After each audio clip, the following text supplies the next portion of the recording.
IB Figs here. Now, I was looking at some of the old videos on this channel, and I noticed a video from about a year ago. It was a Defining Moment Series 1 Shawn Michaels figure review, and I couldn't help but notice that you guys are still commenting, still viewing, still enjoying that video from over a year ago. So I thought, why did I stop doing those kinds of reviews? I used to do them all the time on this channel. So I thought I'll bring this back for a special occasion on this video. And as you can tell by the title and the thumbnail, this review will be of the brand new WWE Mattel Elite Wrestlemania 35 series Undertaker. Now, first and foremost, if you missed the Defining Moments Series 1 HBK figure review, check it out in the card up there. It was one that I enjoyed myself, especially the intro, just trying to spice things up a bit.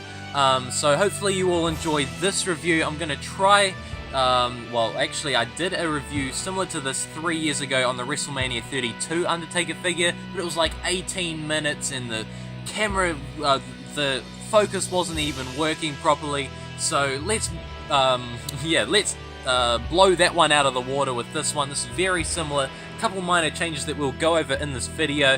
Now, why am I unboxing this? If you guys are familiar with myself and the channel, you'll know that I'm a mint on card collector, and yes, I did purchase this to put into my mint on card collection, but it came from Amazon damaged. You'll see that closely. It's dented on the back. I'll give you guys a close-up in a little bit, so might as well open it. I do have a few loose Elite Undertaker figures, so might as well add this to that.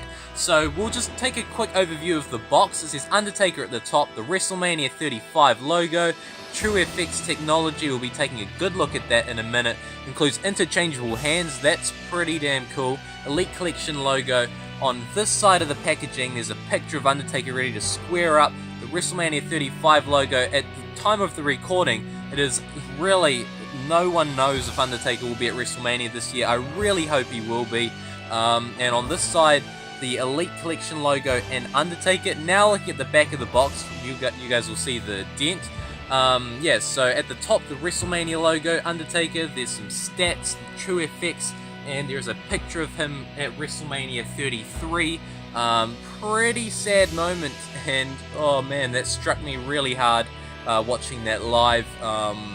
Very glad that he came back and he righted the wrong of that moment.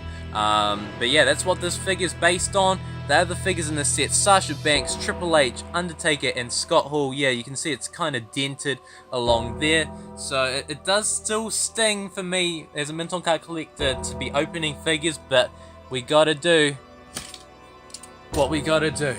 That hurt a little bit cutting that tape. It hurt on the inside. But yeah, let's get this thing open.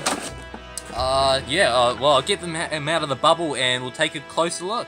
So here we have the Elite WrestleMania 35 Undertaker figure fresh out of the plastic bubble. Now what we're going to do is just do a quick review of the figure, and then we'll go over my thoughts, and then we'll also compare it to some of my other loose Undertaker figures in my collection. So for accessories, let's take a look at these hands first. I've seen a couple reviewers complaining that these aren't gloved, but if you guys go back and watch WrestleMania 33, you'll see that after the match, Undertaker took his gloves off as well as his hat and jacket and left them in the middle of the ring. So this is perfect for that specific moment. He also comes with this hat, although it is a little warped, unfortunately, but there is a way that you can fix it, but otherwise it's the standard black Undertaker hat. He also comes with the jacket, and this is actually cloth, which is something that Mattel started doing about maybe 3 years ago.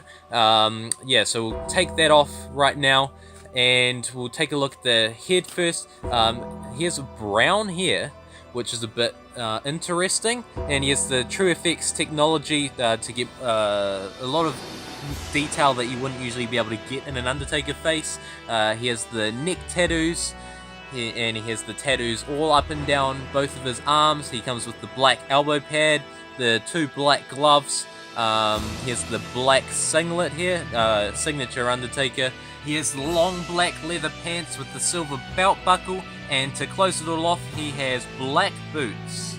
So my thoughts on this figure, I do recommend it if you do not have an Undertaker Elite figure in your collection. I think everyone needs an Undertaker Elite figure in their collection, and this is definitely a good one to add. But for me, for accuracy, I'm not the biggest fan of it. Just first of all, the brown hair. For the last 14-15 years, he has had jet black hair, so I don't know why Mattel decided to all of a sudden go ahead and do brown hair on a figure that's based on 2017. I think the true effects, it does add some nice detail to the facial hair, but it doesn't really go with the mold for the goatee, and the eyes are a bit too high and narrow, but it is still pretty good detail. I must admit it looks better out of the packaging, but I think it still could be a lot better.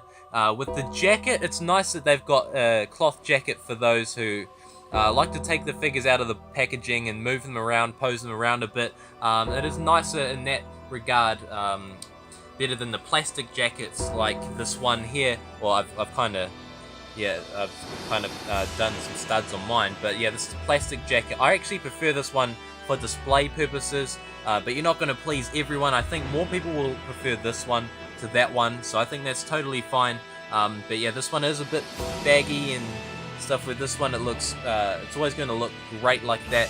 We do have also this 1991. They did do a cloth jacket for this one as well, but it fits a lot better, so it's a bit of a shame why they couldn't have done this this shape again. Yeah, that's a bit unfortunate as well. And also with this jacket, they did go with the cloth, which does unfortunately mean it misses out on a lot of the detail Undertaker had on his coat at WrestleMania 33, WrestleMania 34, well, pretty much current, really. So that is a bit of an issue for me as well, who likes to collect Undertaker from every single look possible. But I do have a little fix that I'll try to show you guys at the end of the video. It is an Edge Elite Series 8 coat where I've removed the little silver studs on it. It's kinda similar to what Undertaker had at WrestleMania 33, so we'll have to see what it looks like on the figure. But yeah, that pretty much rounds up my opinion. Could be better, but good if you don't have an Undertaker Elite figure in your collection. Here's how it looks with that Edge jacket on. I do think it is a bit small for Undertaker, but I do still like it because it's more accurate to the WrestleMania 33 coat. With the dots, it's not perfect obviously, but it is quite close, I think, to what Undertaker wore at WrestleMania 33, so I'll probably leave it like this. It does have the collar popped as well, which he actually did have at WrestleMania 33, WrestleMania 34, so yeah, just thought I'd show you guys that, and something you could do if you want to improve the accuracy. So that'll do it for my Mattel WWE Elite WrestleMania 35 Series Undertaker figure review. I hope you all enjoyed, and if you did, please hit a devastating choke slam on that like button so I know that you've enjoyed it and you'd like to see more of these figure reviews in the future. If you haven't done it already, hit the subscribe button, and we'll see you all next time.